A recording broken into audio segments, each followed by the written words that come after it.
Okay guys, welcome back to another video. I'm the Just Y, and I believe a new Ferrari to have released on Thursday if I remember correctly. Quick disclaimer, if you see people walking around and knocking in the car, I'm using the XC90 as a studio for now, as my bedroom's a bit of a mess and I have no other place to do it, so you might have to put up with that, so please excuse it. Without further ado, let's get into another video, boys. Okay, so I introduced you to the Ferrari 296 GTB. Looks to be going up against the McLaren Artura, a car I also have mixed opinions on. The Lamborghini Huracan Evo, Audi R8, Maserati MC20, and maybe the upcoming 06 Corvette. I mean, it's mid-engine, it's V8. Probably gonna have the same amount of power.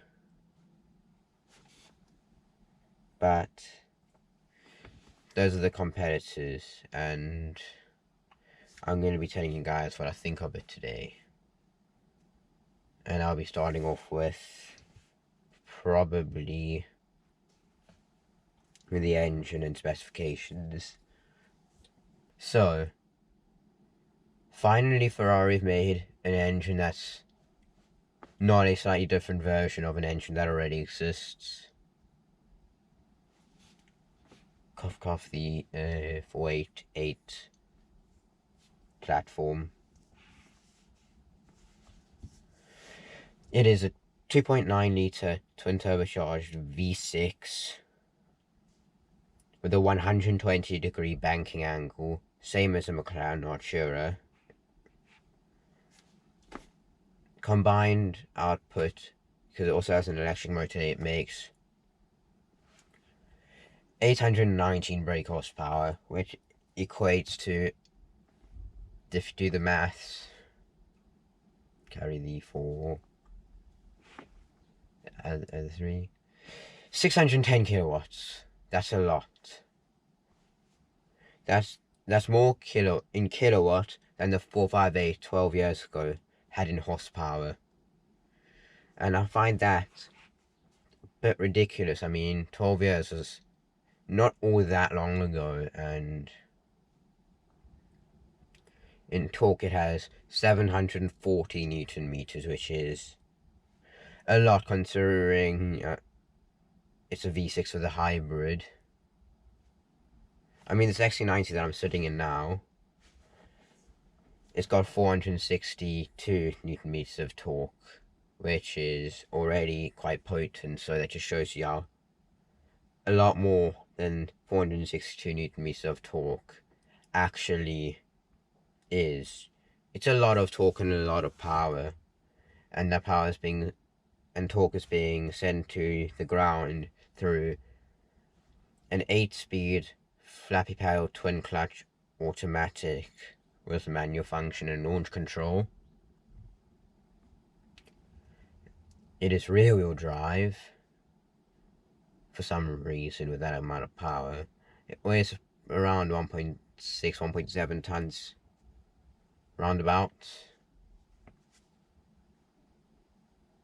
0 to 100 kilometers per hour should be around, the good launch, 2.93 seconds roundabout.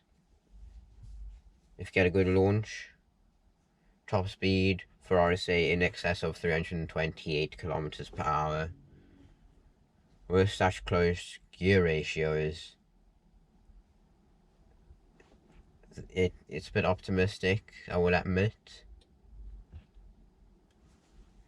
But, I mean, good on you, Ferrari, for taking a step in the right direction and doing adventurous things. And on to the big one. The one that eyes can see. The design. And sorry Ferrari, it's another miss. I mean, don't get me wrong, the SF90 and the Roma, I think, are gorgeous vehicles. I love the Roma and I love the SF90 Stradale, but this new 296, it's not for me. It's supposed to take design cues from the Ferrari 250 LM race car. That was a beautiful car for the time, and still is. Mainly in the rear three-quarter, it's been influenced by the 250 LM, and the 250 LM looks good, but on a modern day Ferrari supercar, yeah, it just looks like the rear three-quarters is a bit weak. If you can get where I'm coming from. And if you look at it from the rear, just a straight line from the rear, it looks like something you'd find out of fucking Grand Theft Auto 5. Sorry, Ferrari, but it just does. It's not it, Ferrari, I'm sorry. And from the front, it looks like a C8 Corvette that's been made European, which is not a bad thing, because I don't mind the way the C8 Corvette looks. I mean, it's a bit much for me, it's a bit flash, but everything beyond that on the exterior is just, it's off. The mirrors look like they've been mounted way too low. That window line looks also way too low. The tail lights look like they've been designed by a sunglass company. And yeah, a big Sense exhaust pipe as well. It's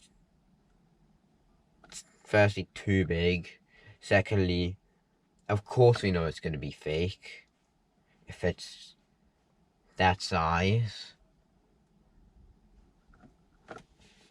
And again, with the rear three-quarter view, it's not pretty.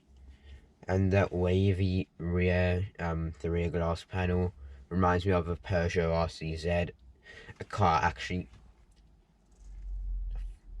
I hate to break it, but I find it quite charming. But a Ferrari that kind of reminds me of a Peugeot. I don't think that was Ferrari's main objective in designing the 296 GTB, but that was the result, and I'm not too satisfied with it. Practicality, no.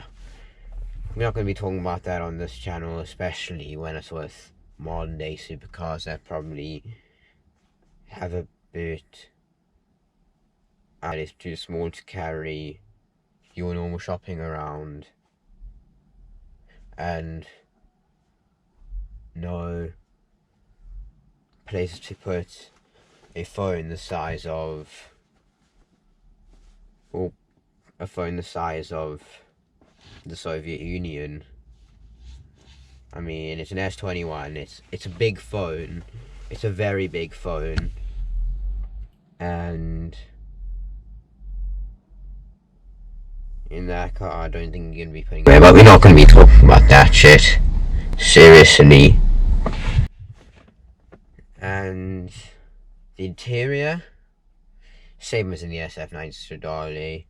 I personally think it's a step in the right direction, so well done Ferrari for not carrying a 458 interior for much longer, even though it was like 6 years too late, 7 years too late.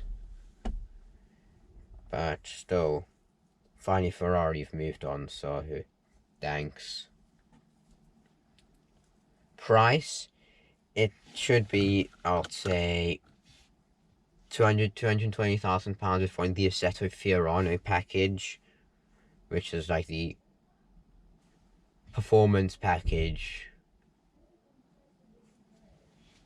And that's no matter what you're buying. It's a lot of money, £220,000. It just is. I mean, I know. I certainly don't have that money, and no one in my family has that amount of money just lying around to burn. But if you have the money and you want a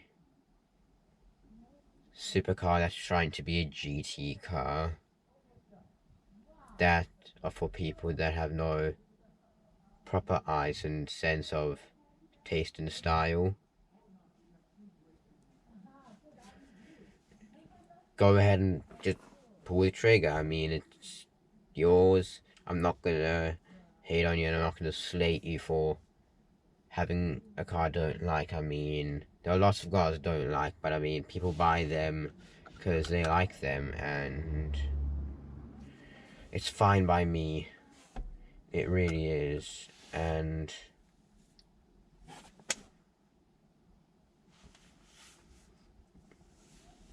out of 10,